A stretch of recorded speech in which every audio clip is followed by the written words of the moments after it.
So anyway, the death dream is a very concerning dream, mostly because of how it feels. And it is not about the future or about the actual physical death of you or whomever you're dreaming about. It is symbolic of a change or an ending that's taking place. So a very common death dream we get that worries us is when we dream of our child dying. And this happens to probably just about every parent at some point. And this dream is not about the child's death. It's about the end of a certain phase of the child's life. So death, is the end of life, but to the dreaming mind, it's the end of life as you now know it. So you'll find you'll get that dream about your child when they're going through some kind of milestone. Hi, everyone. I am Julie Edmonds, your host of Channeled, tapping into the wisdom of your soul.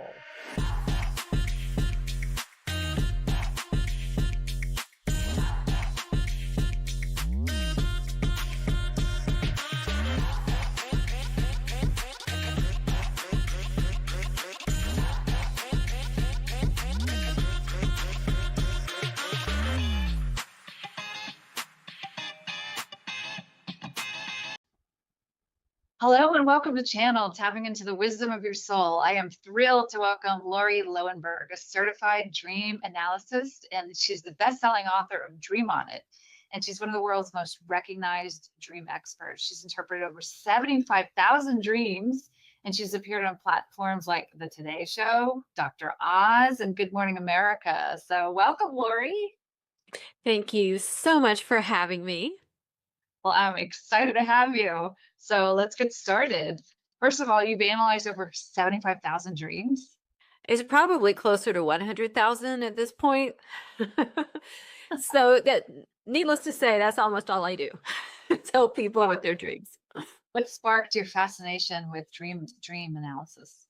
Well, I've been able to remember my dreams since I was like 2 or 3 years old. So I've always just been a very vivid dreamer and always very interested in my dreams. I hated waking up in the morning because those really cool adventures of flying over the city with a tiger by my side, were over when I woke up.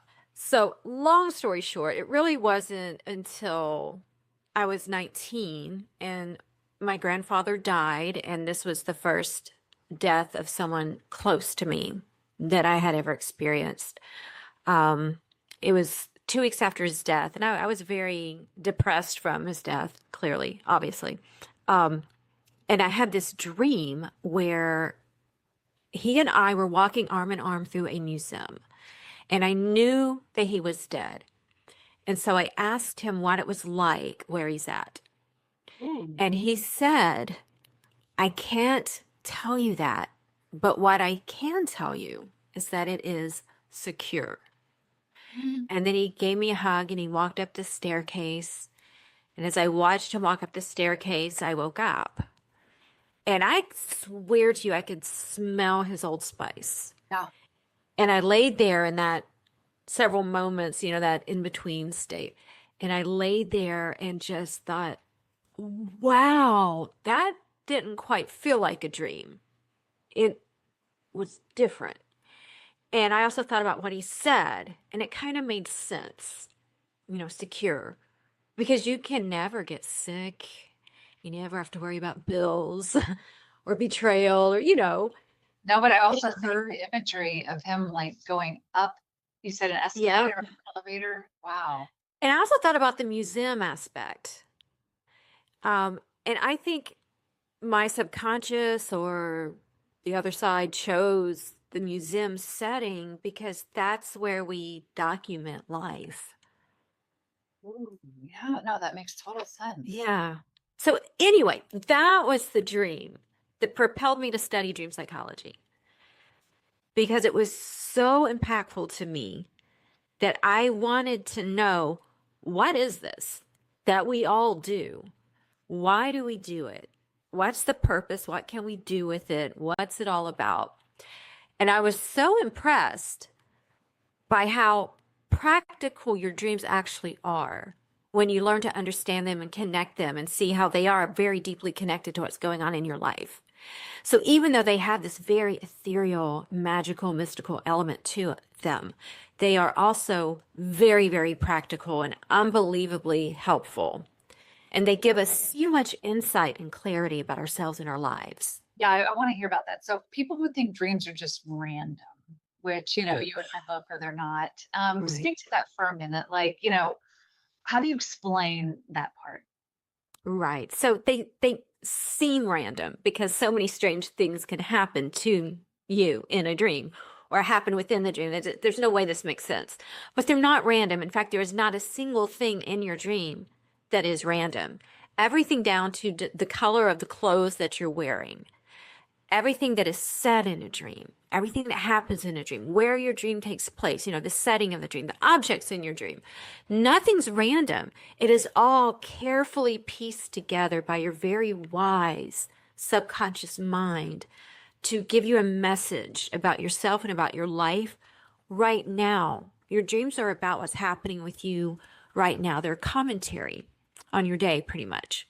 Is it day to day, or is it like life spirit? Or let me ask you this: what is one common thing people come to you with, or a common dream possibly that you help them get through?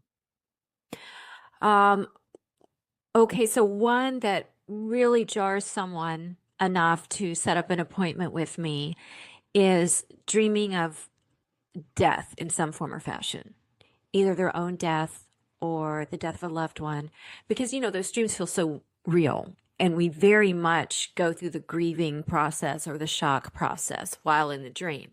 And you carry that with you into waking life. And it's so real and deep that you need to know, am I seeing the future? What is this dream telling me?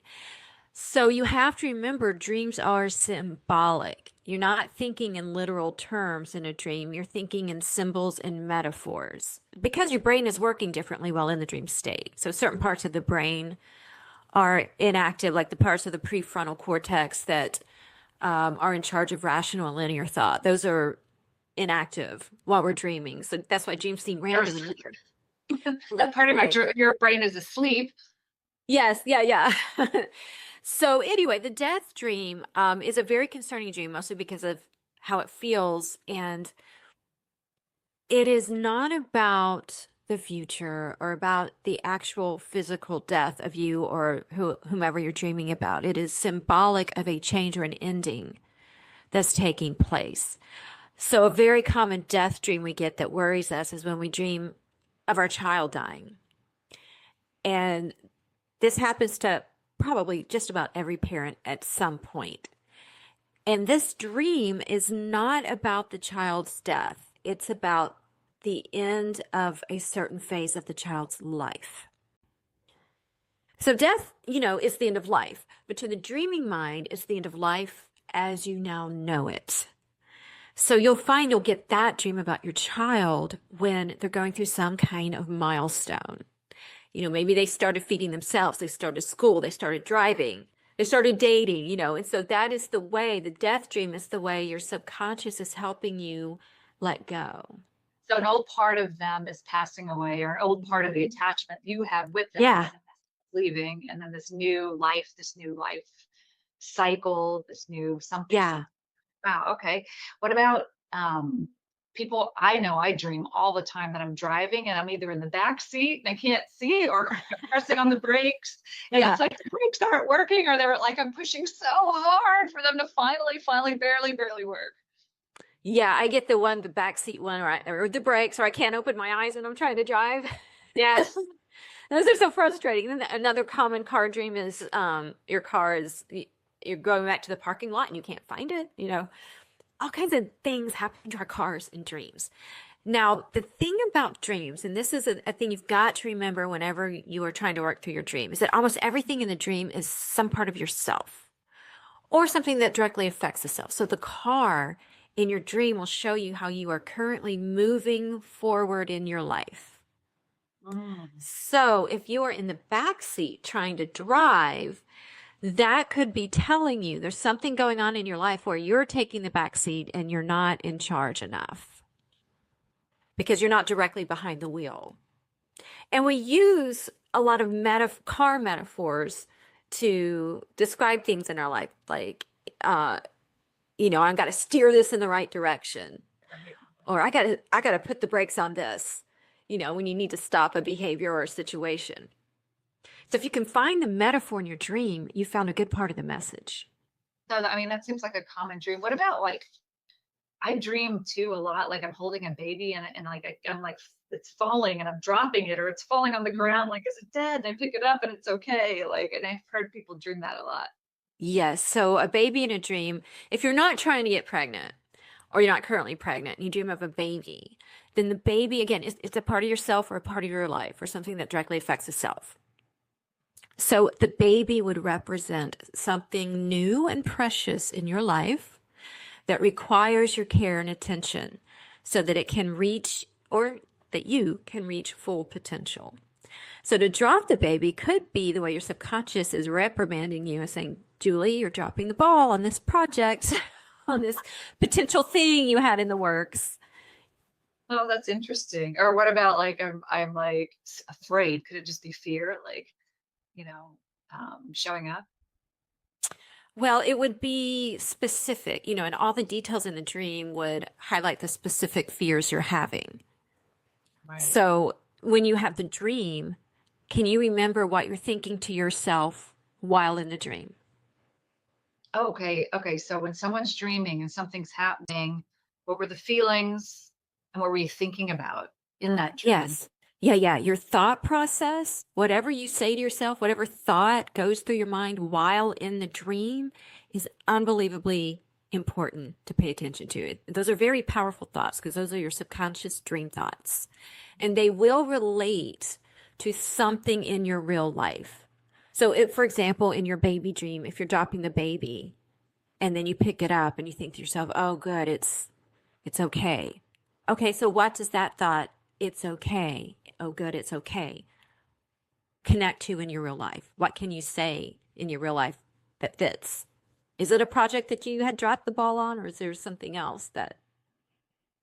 Or it's a project that it's running away from me and I'm like, oh my gosh, like, I'm a little overwhelmed by it. And then, but it's going to be okay. Okay. No, this makes sense. I love this. So here's some common dreams people say all the time. Like I look out and all of a sudden I'm not wearing any clothes and I'm Yes. in school or something. Yes, the naked in public dream. This one is so common.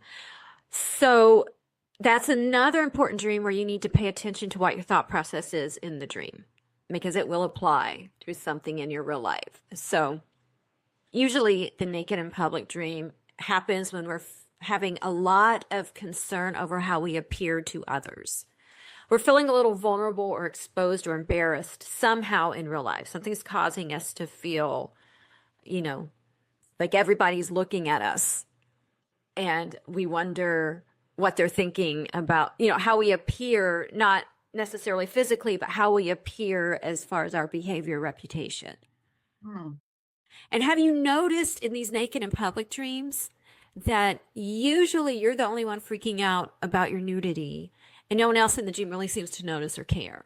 Yeah, like nobody even cares. Like it's like, oh my God, like wait, hold on, I don't even have a shirt on, and no one cares. Or you have an intimate moment with someone, and then there's like people everywhere, and you're like, what? And no one cares. They're just going about their business.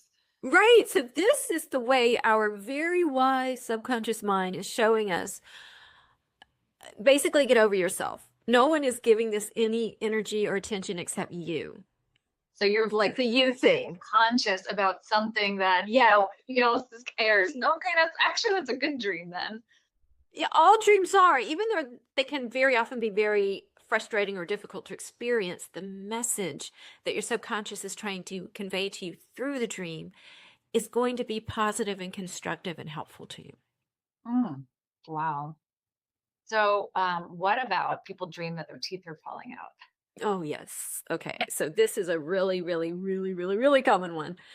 Usually any dream involving some element of the mouth or the throat area, the lips, the teeth, the tongue, the throat area will be about communication in real life, how you're communicating. So when your teeth fall out, it's usually because you've allowed something out of your mouth. Something came out of your mouth that should have stayed in there. So if you're the type that doesn't have a filter and you tend to say things without thinking about it first, this would likely be a common recurring dream for you. Sometimes a teeth dream can be connected to feeling a loss of control or power. because, you know, we use our teeth to eat and chew and when we're angry and, you know, show ourselves to have some kind of, what's the word I'm looking for? When you want someone to feel, what did you say? Like you're aggressive or you're Yeah, okay, yes, thank you. So to lose the teeth in a dream can sometimes mean you don't feel you're coming across aggressively enough when you need to. Oh, okay. Yeah, so maybe you're not getting your point across, you're just holding back. Yes, also if you get the teeth crumbling dream. Have you ever had that one where your teeth like break or crumble? I have not, but it Okay, definitely that's good, good. pulled my teeth out. It's like, what's happening here? So like I said before, every little detail in a dream is important. So it's important on what's happening to your teeth. If they're crumbling as opposed to falling out, or like you said, you have to pull them out. So if you have to pull them out, that's usually because there's something you need to really give yourself the strength to say. If your teeth are crumbling or breaking, that's usually connected to weak speech, where you feel like you didn't hold up your end of an argument, or you didn't make your point strong enough, or you just didn't speak up well enough. Yeah. What about like, I dream on my cell phone a lot. I'm calling someone and I can't hear what they're saying, or I'm trying to answer it and it's like I can't answer, and then they're like, I'm reading the text, but I can't see what they're trying to say to me. Okay, again, another common dream which will be connected to communication in your real life. So your phone is your ability to hear what others have to say to you, as well as to communicate what you want others to know. So if there's something wrong with the phone, you know, the specific problem with the phone will be connected to the specific communication issue you're having.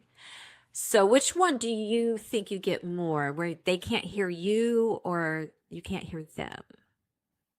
Well, I don't know. Actually, it's changed over the years. Mm. So probably I've had a combination of both. Okay, so when you can't hear them, it's probably because in real life you're not really paying attention to or listening to what someone's really trying to tell you. And when they can't hear you, it's because you feel they aren't hearing you. They just don't understand you. Another common one is like the 911 dream, where you're trying to call 911 and you can't get the numbers right, or your fingers are too fat or whatever. Uh-huh. So that dream happens when you need help, assistance, or advice in some way in real life. Maybe you need financial help. Maybe you just need business advice, whatever it is. But the dream's showing you are the one that's not correctly asking for the advice, maybe because of pride, or you didn't make it clear that, hey, I really need some help here. So your dream is bringing it to your attention, saying, look, you urgently need help. Find a better way to communicate that, or feel confident enough to go ahead and ask for it. Interesting.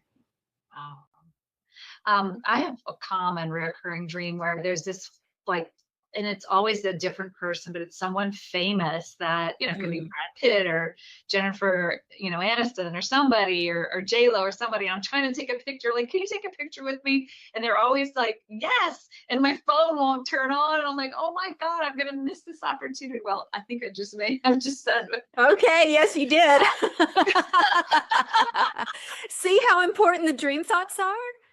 Wait, now I'm not going to analyze my own dream just by having this conversation with you. Right. Yeah. Also, you mentioned celebrities. So there's a reason why it is Brad Pitt or Jennifer Lopez, the particular celebrity you dream about. And sometimes it can be a celebrity that you haven't thought of in forever, or you don't even like. Like, why is this celebrity in my dream? There's a very good reason. So you want to ask yourself, what comes to mind when you think of that celebrity? Is it a song? Okay, look at the title or the lyrics. There's probably something relevant to you in your life within the title or the lyrics. Or maybe it's a movie star. So what movie comes to mind, or what character comes to mind? There'll be something relevant in the title of the movie or the synopsis of the movie, or that type of character that celebrity played. It's basically you're following the thread, you're connecting the dots. There's always something relevant about the random people and celebrities in your dream. A lot of people have dreams of like an ex coming back into their dream. Mm-hmm. That just unresolved issues, or, what do you? It could certainly be unresolved issues. It can be that you're still working through the heartbreak or the betrayal. It depends on the ex, What stood out to you about that ex or about that relationship? Was it your first love that you're dreaming about? So that ex would represent, feeling desired, always wanting to be together, passion bubbles, that sort of thing. And you may dream of your first love when you need to bring that back into your life, either in your current relationship because it's come to routine or because you're not in a relationship and you miss having that. If you dream of the ex that broke your heart, something's going on right now that feels similar. If you dream of an ex that was abusive, that could be that something's going on that's making you feel abused right now, or you are trying to come to terms with having that person in your life. So there's a lot of different exes that have different meanings and why they're showing up. There's always going to be some remnant of that ex that is still remains within you and is at play in your life right now. So you're saying it's not necessarily has anything to do with the ex per se, but it has to do with the meaning behind, what happened Yes. in life, and it's reminding. Yes. Unless they're very, very recent ex, then they're likely playing themselves and you're trying to sort that out. But if it's an ex from some time ago, then they become a symbol, a personal symbol to you. They will symbolize whatever that dynamic was. Was it abuse? Was it that you were cheated on? Was it they were the one that got away and they were perfect? They will become the face of that feeling or that dynamic. Cool. So, all right, can you describe to me different types of dreams? I definitely want to get to visitation dreams in a few minutes. I know that's your favorite, and I definitely want to discuss that. What about like premonitions or warning dreams or warnings of the future? And I don't say warnings, but like, something's happening. Right.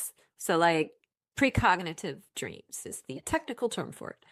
And these are dreams and these are not symbolic dreams. They're not like weird. They're quite literal, just like something that would actually happen. So you have this dream, and then what you dreamt actually happens within days or weeks, not years down the road. There's actually criteria that would qualify a dream as a precognitive dream. So you have to have it documented. You need to have told someone, or most importantly, have it written down. Because, sometimes we can paint the bullseye around the arrow, so to speak. We'll make it fit. But if you have it documented, if you keep a dream journal, you've got that documented, you've got proof. Yes, I dreamt it and it played out exactly as I dreamt it. I'm not like kind of making it fit. It can't be symbolic. So there can't be weird elements to it. It has to be, very literal. And I forgot the third criteria, shoot. But they do happen. And some people remember them more than others. There's a study, there's been quite a few studies, and it seems to show that the precognitive dream happens, it's just under, I think, 10% that we all get. It's a hard thing to study, though, because we don't always remember our dreams, and we don't also always report them to others or document them. So it's a very difficult thing to study, but it is something that happens. And why? Well, it could be, is time really linear? Who knows? No, for true. No, listen, one time I dreamed I had a new ring. Like, no, this wasn't a dream, it was real. I had a new ring with stones in it, and I dreamed that night that it broke and the stones fell on the ground. I woke up crying, and then the next day I had a flight and I pulled my suitcase out. My suitcase crushed my dream and the stones went flying off. Wow. Yeah. That's crazy. Mm-hmm.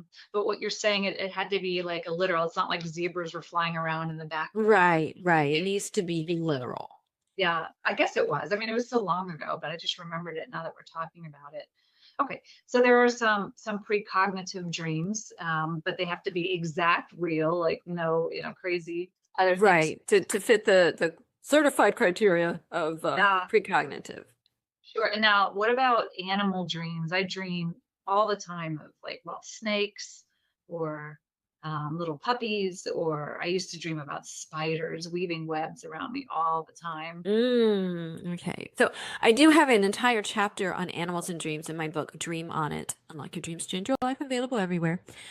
So the animals in our dreams are usually reflective of our behaviors in real life.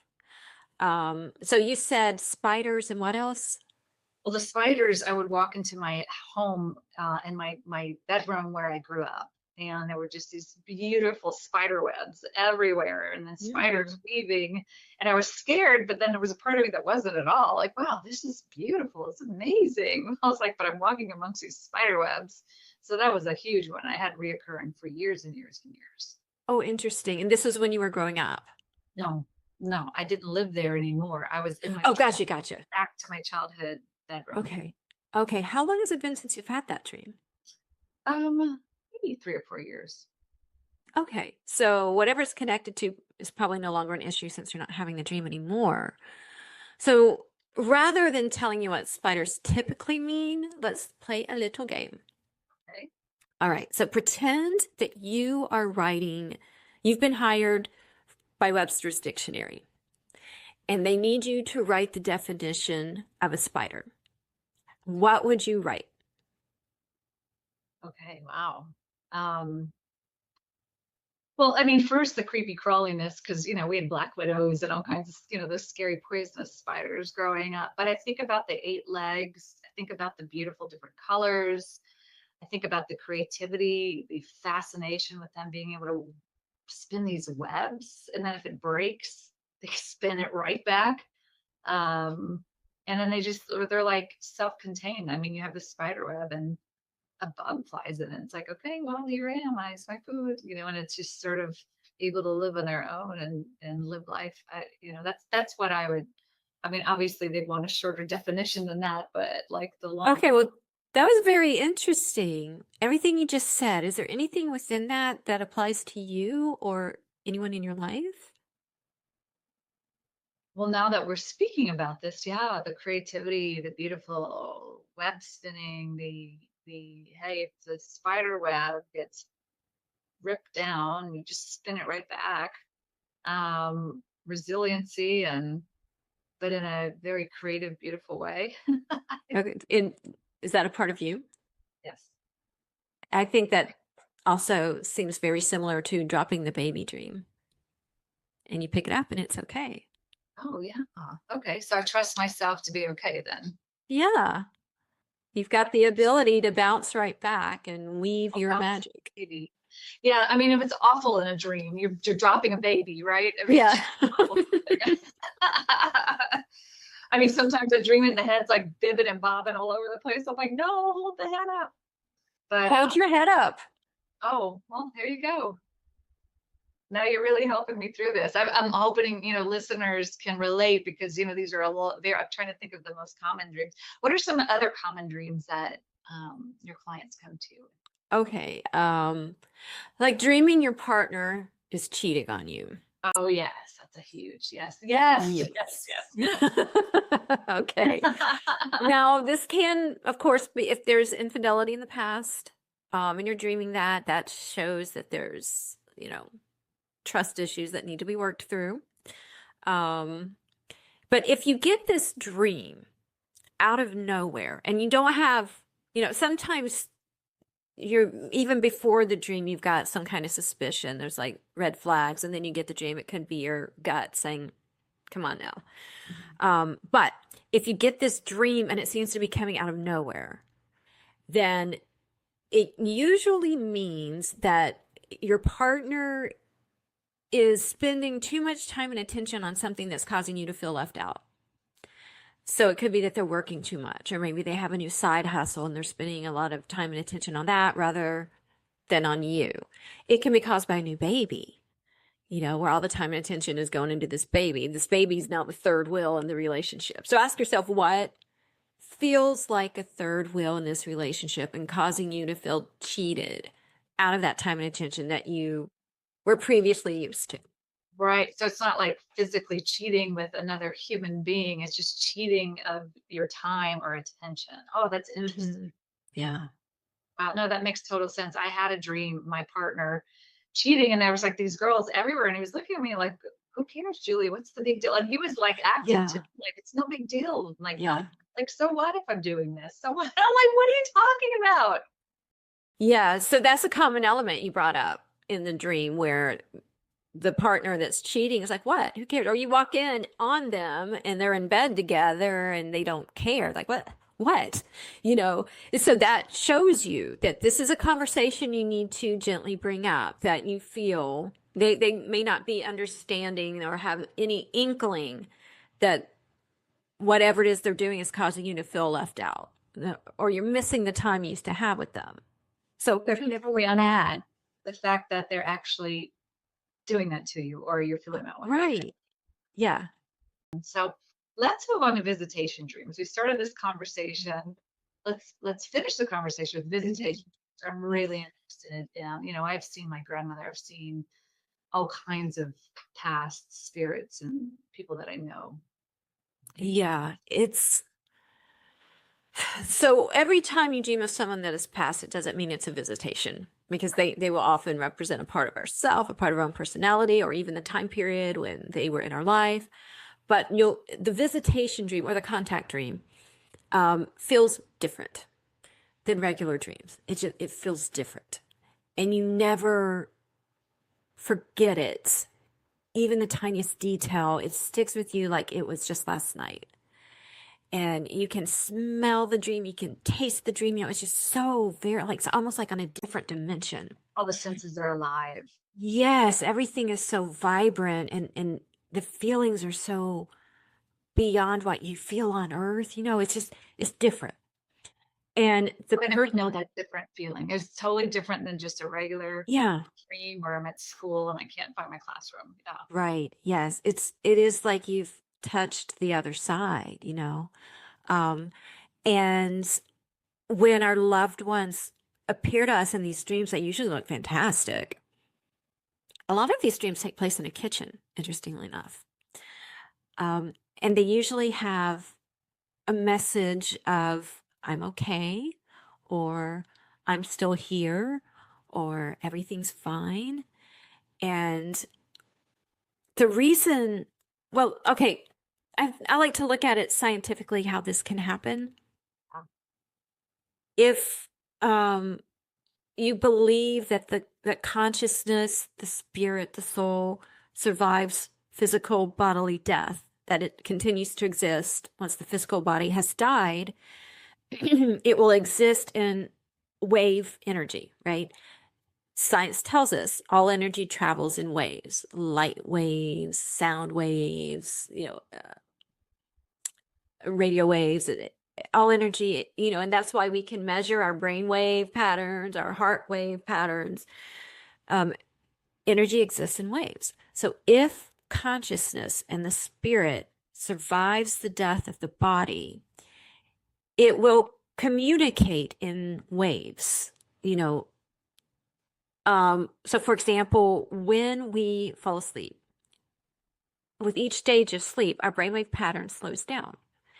And so when we reach REM dream sleep, who's to say that that's not the perfect wave frequency of our brains that allows us to tune in like a radio to that energy of our loved one's consciousness or whatever energy the afterlife is? That's like the perfect channel to tune in and receive the message from the loved one. Well, thank you for explaining it that way. And so, okay, so now here we are. We're recognizing the difference between just a dream and a contact dream. Mm-hmm. And so, if you can, I know I've had conversations with my grandmother, my grandfather.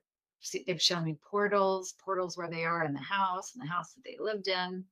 So, what can we say about that? To me, it's proof of life after death. It's interesting you mentioned portals. I had this dream about Carl Sagan. The night he died, and I didn't know he died. I did not know it was the next day. I drove home and my father told me he died. I was like, oh my God, I dreamed about him last night and he showed me these portals. Oh. And he was my first crush. I'm such a geek. But he was showing me how like everything is a circle, like time, everything's a circle. And he was also showing me these portals. What were the portals like in the dreams you've had? What they look I've like? dreamed all kinds of dreams and portals. I mean, the house that I grew up in where it had portals. And so I dreamed one time that we had a, but my mom and I were helping, and this is not a dream, it was one of those contact dreams where we're helping 19, forever, I remember that number, 19 spirits cross over and go through this tunnel. Hmm. Imagine when it closed with this giant light, almost like a same thing. It's almost Circle. Yeah. circle with a vortex of light going in. That's what it's always looked like to me. Yeah. How interesting. Wow. And so he was showing you them as a circle. Yeah, he was telling me all these secrets of the universe, and there were all these. Or did you wake up and go, I can't remember anything you said? I know. Well, he was telling me everything's in circles. I remember that, and there were all these circles above us that he was pointing to, and so you know, like what goes around comes around Yeah. is what I'm thinking, and you know, like is time a circle, or like the universe is expanding? Is it, you know, does it come back around?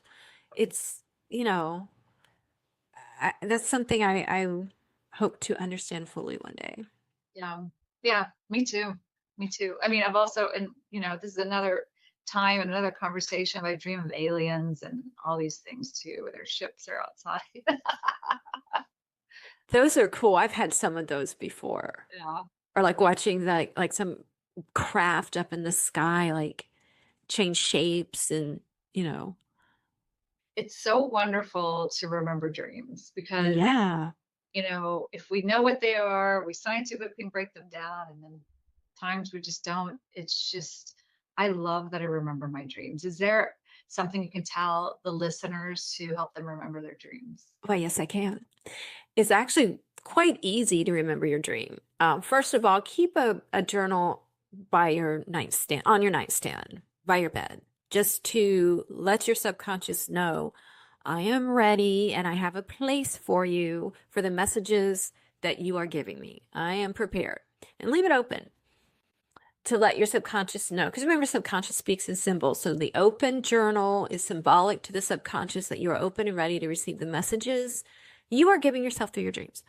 And now here's the easy part.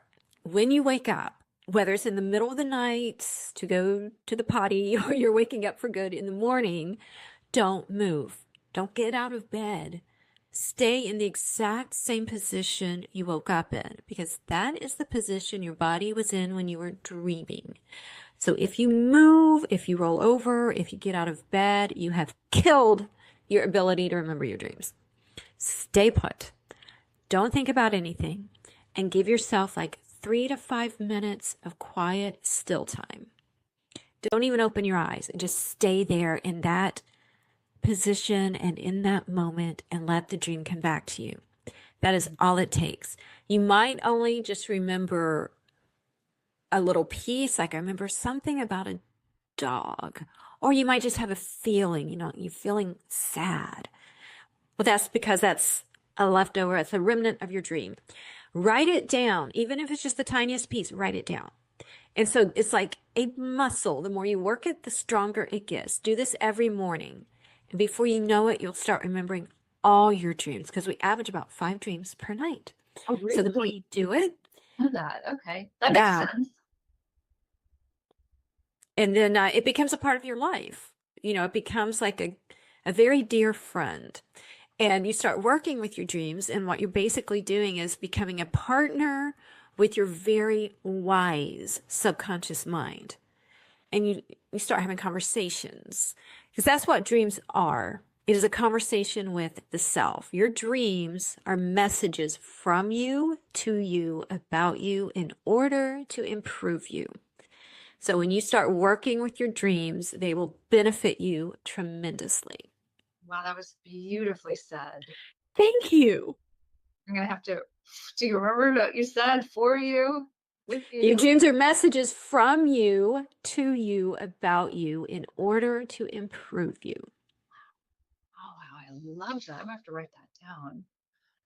So, Lauri, this has been fascinating. I love this conversation. I'm sure the readers and well, the readers that can read the transcript or the listeners have gotten tons of knowledge. Where can we find you? I know you have an app that you're working on right now, a Dream app. I have an app I'm working on. It should be available within weeks. And it will be called um, Dream Expert Chat. Dream Expert Chat. Download that. I'll put that in the, underneath for all of our listeners. Yes, I'm going to have a landing page. It's not ready yet, but where you can get on the waiting list.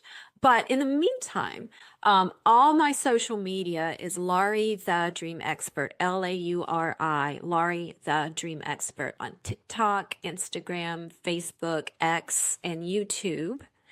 And also, if you want to set up a consultation with me, we can do it over the phone or video. Go to my website, lauriloewenberg.com. Lauri Loewenberg is hard to spell. So if you just Google Dream Expert, I'm the first one that comes up. And we will go very deep into every single part of your dream. And it will blow your mind how meaningful your dream really is. That's amazing. I mean, my mind is already blown with just the conversation we've had on some of the just the common dreams that I've had. We haven't even gone deep. So I can't wait to go deeper. Lauri, thank you so much. And for those of you who loved this episode, please share and subscribe to channel tapping into the wisdom of your soul. And thanks, Lauri. Everyone have a wonderful day. Thank you.